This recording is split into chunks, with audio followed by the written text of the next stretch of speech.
Have you ever wondered how these people interact with one another? Or did you ever ask yourself about the do's and don'ts in the communication? Because in this video, we're going to find out the unique communication etiquette from the land of smile, poet, and thinkers. First up, the land of Thailand.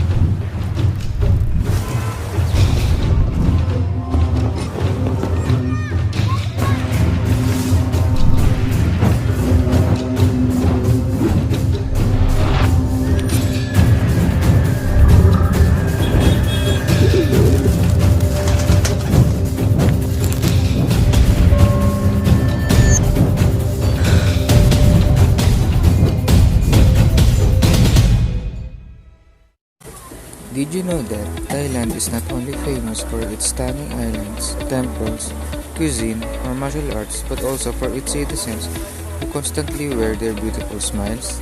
Oh, what a wonderful country! This is the reason why Thailand is considered as the land of smiles, because for Thai people, a smile is more than just a smile. However, there are things that we need to remember and follow when it comes to their communication in order for us to be aware or avoid unwanted events and show respect to the Thai people together with their culture and country. The first thing you need to know about their communication is that Thai people tend to have indirect communication and avoid giving flat-out refusals to the people they are taking with by showing them a smile or a nod. This is their way on giving their acknowledgement or politeness, but doesn't necessarily mean that they are agree with it. Next, Thai typically greet each other in a formal and informal situation by using the word sawadi followed by ka for females and krap for males. In terms of addressing someone or a higher status, they usually add the title Khan before saying the first name, like Khan Angelito or Khan Gates. Nevertheless, people of the same age or close friends will omit the use of the Khan. Greetings are accompanied by Y, which is placing the two palms together, with fingertips touching the nose. Young children also bend their knees, but it is not applicable to adults. Swearing is not also used in casual conversation as it can be considered as an insensitive behavior to them. The top of the head of Thai people is also considered as the most sacred part of their body, so never touch it even if you are interacting with a baby or a child. While the feet are considered as the dirtiest part of the body, so never use it at pointing things or others. Another interesting fact about them is that Thai people are soft-spoken. That is why raising one's voice or losing control in the situation should be prevented to avoid losing one's face.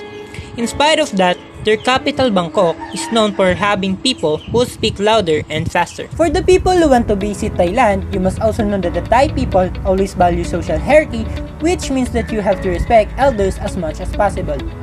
If you are a male tourist and you want a handshake with a female Thai, you can only do it if she's the one who initiates this action. As we all know, Thai people give importance when it comes to respecting higher class, whether it is on verbal or non-verbal communication. So now, it's time to give you some information on the things that Thai people do and avoid while communicating to their monks and king in Thailand. The first on the list, Thais show respect through lowering their heads. If they will be able to meet the monk on their way to a performance or other events, they will usually walk with their head bowed and their body below the eyeline of the monk, since it is considered disrespectful when their head position is higher than the height of the monk. Females are not allowed to have physical contact with the monk, which means that if they want to give an object or gift to a monk, they must pass it to a male or use a handkerchief or tissue. Sometimes the right hand is the one used to pass or receive, and even both. However, it is taboo if someone uses a left hand.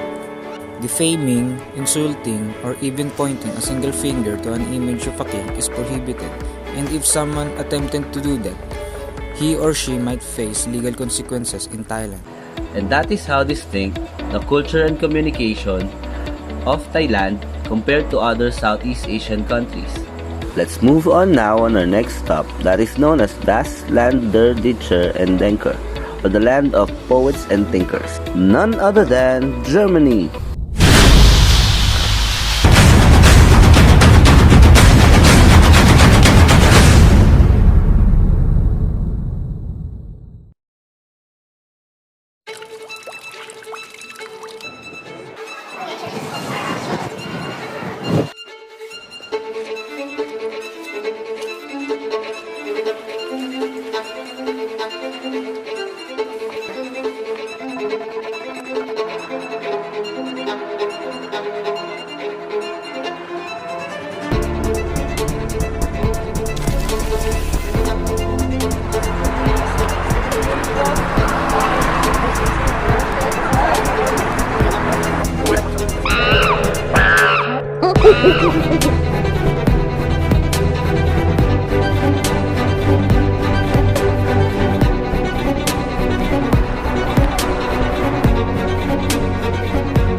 place where famous philosophers and scientists like Albert Einstein, Immanuel Kant, Karl Marx, and Robert Koch were born.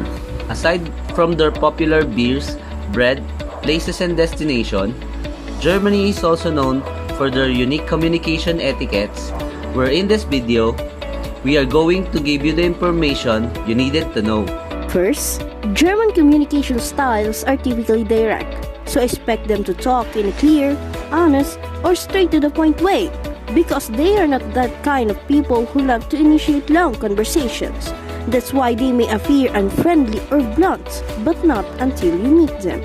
Honesty is also vital to them, which means that they do not like those people who become evasive or someone who responds indirectly.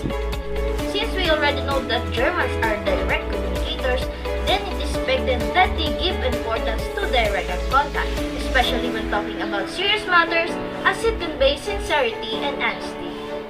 In terms of verbal greetings, they usually say guten Tag, that means good day, and hallo or hello in English, while people living in the South often say the word Grüß Gott, which can be translated as greet God.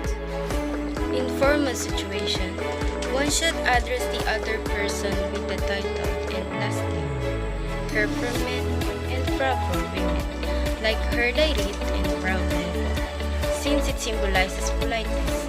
However, if the person decided to stop the formal title, this is the time that you can call them on their title and first name. They also greet themselves with the handshake, that includes a direct eye contact.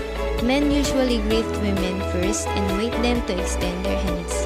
There are actions that are not allowed in their communication, such as chewing a gum or keeping the hands inside the pocket, as it can be considered rude by the Germans. Germans are not known for having a lot of hand gestures or signals in their interactions, but you need to know these gestures in order for you to not be misunderstood by them. If the okay or good sign that shows touching the index finger to the thumb is acceptable in the other country, but in Germany, it can be considered insult to someone they are talking with. Gestures for good luck is also different in Germany, as they often press their thumb into the palm of their hands and wrapping all the fingers around it, unlike in the other nation, who usually cross their two fingers. For thumbs up, they tend to hold up their index, middle, and thumb finger rather than the thumb itself, because they might think that someone is only doing accounting if he or she do that. Last gesture you need to know is that pointing someone can be done using an index or a pinky finger. Moreover, if a German taps their forehead or temple using a finger, it means that the someone they are talking with is a moron, fool, or crazy. If you are a someone who loves being late in a meeting or social occasion, then it's highly advised that you should limit that in Germany, since most of German people are tight when it comes to punctuality. And this wraps up our video. We hope that you learned something about the unique communication etiquettes of Thailand and Germany. And always remember, Stereotyping, Prejudicing, and discrimination against one's culture or country must be avoided. Learn to respect someone's way of communication and other things that they value in their culture. Since no one deserves to be disrespected just because of cultural differences. Good job, everyone. Choose Susamen! Choose Susamen.